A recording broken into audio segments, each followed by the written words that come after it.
Assalamualaikum warahmatullahi wabarakatuh. Pada soal ini kita bisa lihat ada banyak kalimat, banyak teks yang sepintas ini agak membingungkan karena kita lihat teksnya banyak. Jadi kadang kita berpikir bahwa soal ini sulit. Padahal kalau kita pahami apa yang dimaksud teori-teori yang sudah diberikan, soal ini akan lebih mudah untuk dikerjakan. Ini teks 1, kemudian nanti kita juga bisa lihat teks 2. Yang tadi teks 1 berbicara tentang batik, yang kedua tentang keindahan alam bawah laut Raja Ampat. Bagaimana cara mengerjakan soal-soal semacam begini?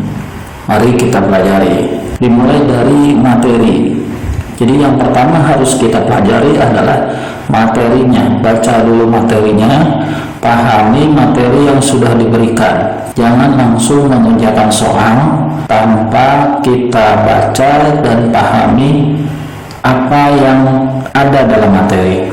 Sering anak-anak langsung mengerjakan tugas, padahal kita harusnya pahami dulu, baca dulu materi yang diberikan. Sekarang kita baca bersama-sama. Dilihat dari isinya, teks deskripsi ini terbagi menjadi 2 bagian. 1. Teks deskripsi eksplanatori. Yang kedua, teks deskripsi sugestif. Kalau kita baca satu-satu, bisa kita lihat bahwa teks deskripsi eksplanatori dan teks deskripsi sugestif itu berbeda. Kalau eksplanatori itu menggambarkan objek, tidak disertai opini penulis.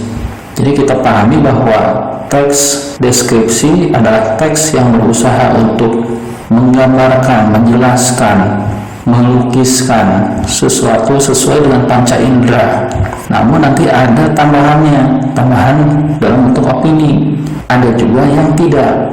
Nah, untuk teks deskripsi eksplanatori tidak digambarkan opini penulis.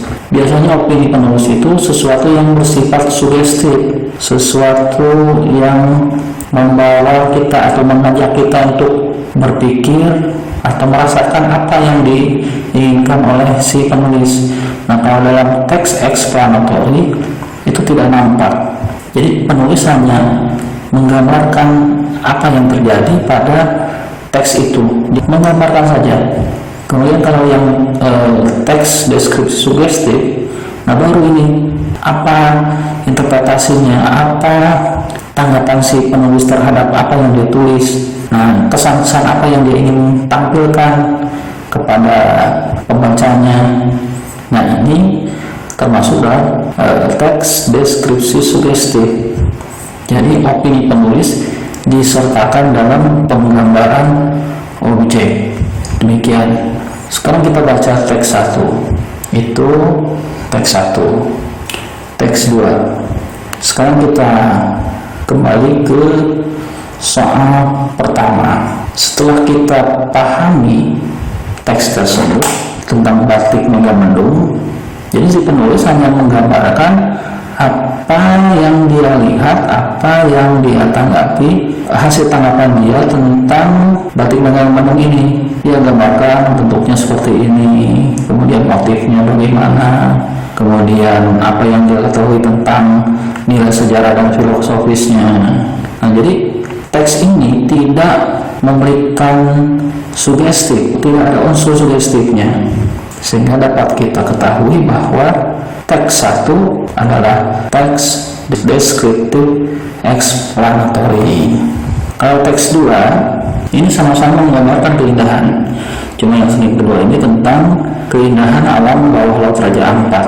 Nah, di sini ada bentuk majas. Bentuk majas adalah bentuk kata yang digayakan. Nanti bentuknya tidak sama persis atau tidak bersifat denotatif, lebih bersifat konotatif. Ada kalimat ikan pari besar dan ikan hiu karpet akan menyambut kedatangan kita. Nah, ini salah satu ciri dari teks deskriptif sugestif. Ada kata-kata yang menilai emotif, kemudian ada juga majas-majas di dalamnya, sehingga kita lebih paham. Imajinasi kita sebagai pembaca akan ikut, mungkin kita bisa ikut melihat, ikut merasakan, ikut mendengar apa yang diinginkan atau yang dituliskan oleh si penulis tadi. Nah, ini ada soal selanjutnya.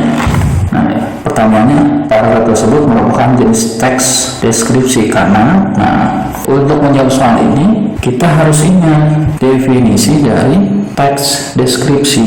Itu sebabnya selalu dikatakan pahami dulu materinya, ya, sehingga setelah kita pahami bahwa teks deskripsi adalah teks yang menggambarkan secara jelas objek, tempat, atau peristiwa yang sedang menjadi topik kepada pembaca, sehingga pembaca seolah-olah merasakan langsung apa yang sedang diungkapkan dalam teks tersebut.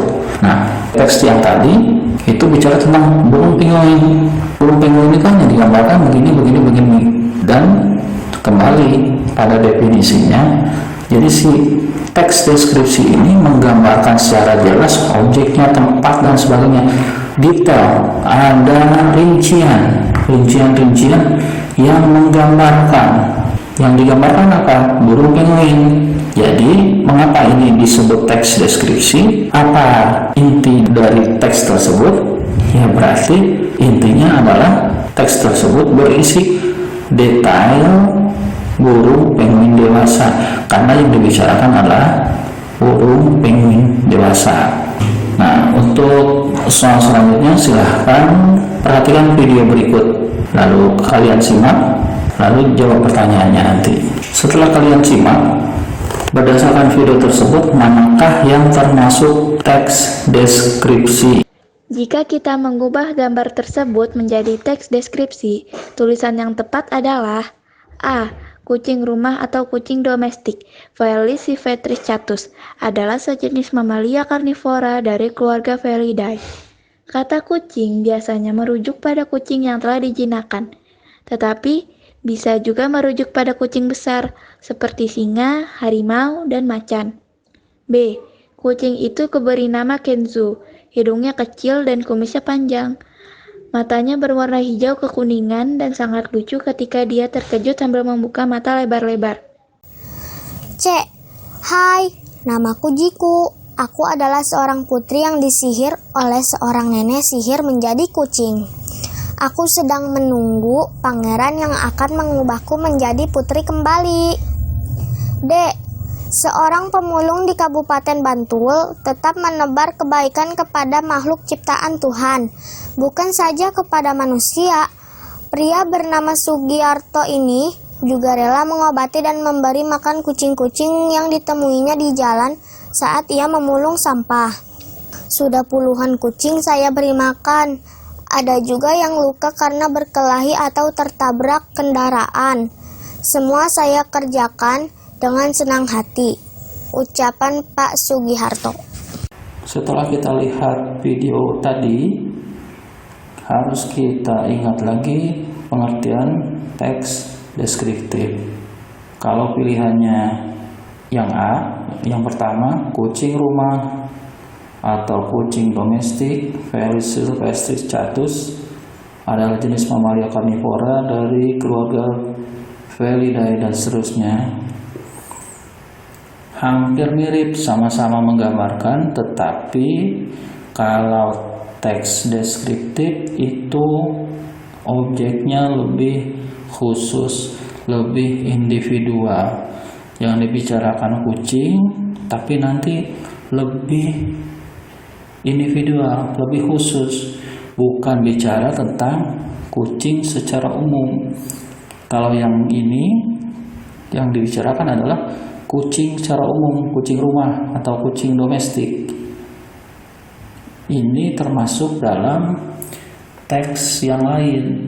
Nanti kamu akan belajar tentang laporan hasil observasi.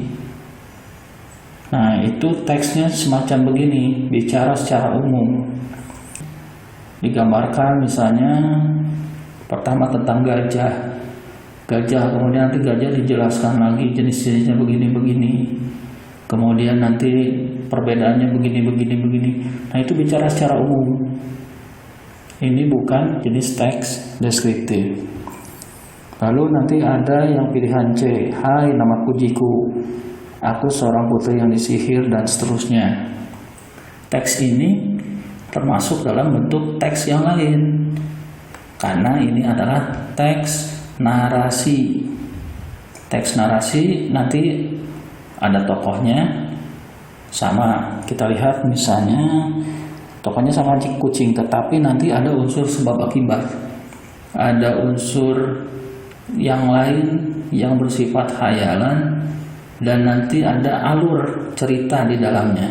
Kalau teks deskriptif itu tidak ada alurnya, hanya menggambarkan saja sudah selesai. Lalu ada lagi yang D, pemulung di Kabupaten Bantul dan seterusnya.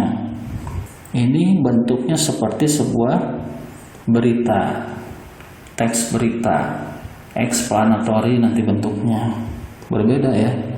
Kalau deskriptif hanya menggambarkan, kalau ini menjelaskan serincinya, ada unsur apa?